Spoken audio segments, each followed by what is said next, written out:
কিরে ভাই, ঠান্ডা তো পড়েই গেল। কোথায় ঠান্ডা পড়েছে? আমি তো দিনে 3 বার করে স্নান করি। ঠান্ডা কোথায়? দিনে 3 বার? কিভাবে সম্ভব? ঘুম থেকে দেরিতে উঠি, মা একবার জল ঢেলে দেয়, একবার মাল খেয়ে ড্রেনে পড়ে যায়, লোকে স্নান করিয়ে দেয়, আর বাড়ি থেকে বমি করলে বাবা লাথি মেরে স্নান করে যায়। 3 বার, দিনে 3 বার। কি মাল খাস তুই? ওল্ড মক, বুড়ো সন্ন্যাসী।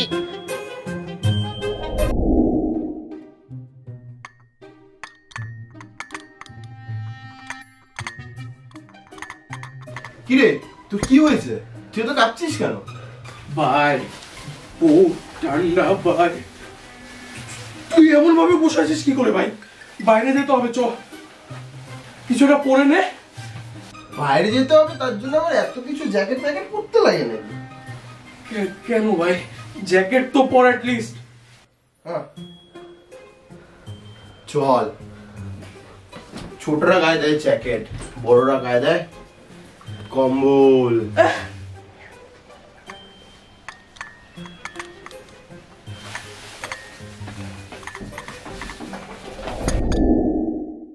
তো জমে যাবে খেলা, আরে ভাই যে কি ঝন্টু না?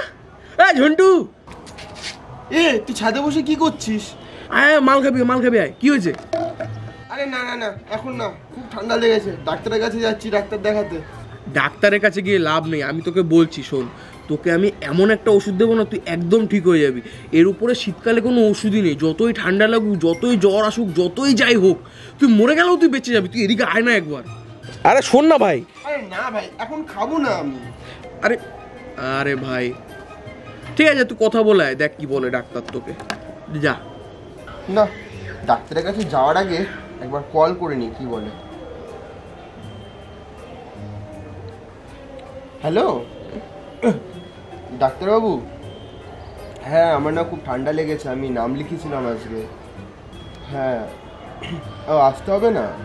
হ্যাঁ, নাক কান গলা খুব সর্দিতে বন্ধ হয়ে আছে, সিরাপ কিনতে হবে। হ্যাঁ, কত দাম? 400? হ্যাঁ আমি বলি শোন, ডাক্তারের কাছে গিয়ে না কোনো লাভ নেই, 400 টাকা।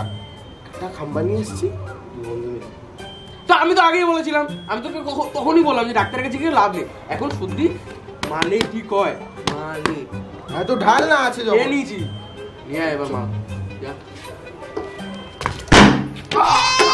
বন্ধুরা দেখতেই পাচ্ছেন আমরা একটা শীতলতম জায়গায় চলে এসেছি। তো কেন এতটা ঠান্ডা পড়েছি, তো আমরা আজকে জিজ্ঞেস করিনি এখানকার লোকেদেরকে। তো এখানে এত ঠান্ডা পড়েছে তার কারণটা কি জানি না। তাড়িয়ে দিল বন্ধুরা। इतनी ठंडी क्यों है? अब्बा जो थे हमारे, वो फ्रिज खोल के चले गए थे तो ठंडी बढ़ गई। ভাই জানিস তো আমার ঠান্ডা ভালোই লাগে না। কি বলিস? আমার তো হেভি লাগে ঠান্ডা। আরে ঠিকভাবে স্নান টান করা যায় না শীতকালে। সে তো তুই এমনিও করিস না, এটা ভাব একবার। তোর কেন ভালো লাগে আগে সেটা বলতো। কেন ভালো লাগবে না সেটা বল।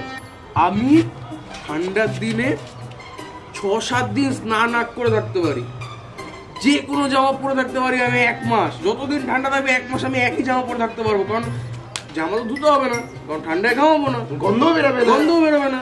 আর তার থেকে বড় বেনিফিট কি জানিস? তুই অবাক হয়ে যাবি। আমি ঠান্ডার যে কোনো অনুষ্ঠান থাকে সব একটা জামা কাপড় পরে যাই, সব। কারণ কেউ দেখতে আসছে না, আমি তো জ্যাকেট পরলে আমার ভাই জ্যাকেট একটা, আমি গরিব মানুষ। হ্যাঁ, আমার তো এরকম সুবিধা। কেন কাটবে কেন? সো গাইস, তোমাদেরকে যেটা বলার সেটা আমি আগে বলে নিই। বিষয় হচ্ছে যে 2 বছর পর, তাই তো? হ্যাঁ, 2 বছর পর আমাদের একটা সিরিজ আবার ব্যাক করছে, যেটার নাম হচ্ছে কেলো করেছে সিজন 2। তো কেলো করেছে ব্যাক করছে, এটার অ্যানাউন্সমেন্টটা আমরা বলে দিলাম এখনই ভিডিওর লাস্টে, কারণ অনেকটা কাজ করতে হবে আমাদের। ডিসেম্বরটা পুরো কাজের উপরে যাবে, আর ডিসেম্বরে তোমরা এমনি অ্যানাউন্সমেন্ট পেয়ে যাবে যে কেলো করেছে আসছে, ট্রেলার টিজার যাই হোক। আর 2টো গান আসছে আমাদের, যেটা হচ্ছে আমাদের নিজেদের গান, খোলা সিন্ধুক, আর হচ্ছে গিয়ে তোমার সোনা বন্ধু, যেটা বাংলাদেশের একটা গানের রিমেক, যেটার মধ্যে র্যাপ করেছি আমরা দুজন, লিখেছি আমরা দুজন।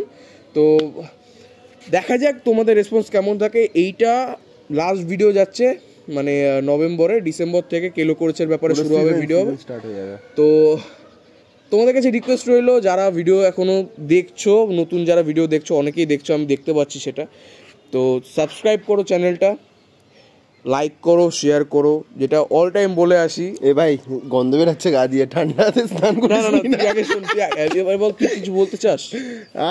একটা কথাই বলবো, পূজারি মানুষ তো, ক্যারেক্টারটা মনে আছে কিনা জানি না, এবার একটু কিছু বাওয়াল হতে চলেছে, এবার ফুললি বাওয়াল হতে চলেছে। সুপ্রিত আপাতত এরিয়াতে নেই, ও আসলে হয়ে যাবে কেস। আর বাসু তো আসেনি এই ভিডিওটাতে, ওরা দুজন আছে, অনেকে আছে, যারা যারা আছে সবাইকে দেখতে পাবে তোমরা।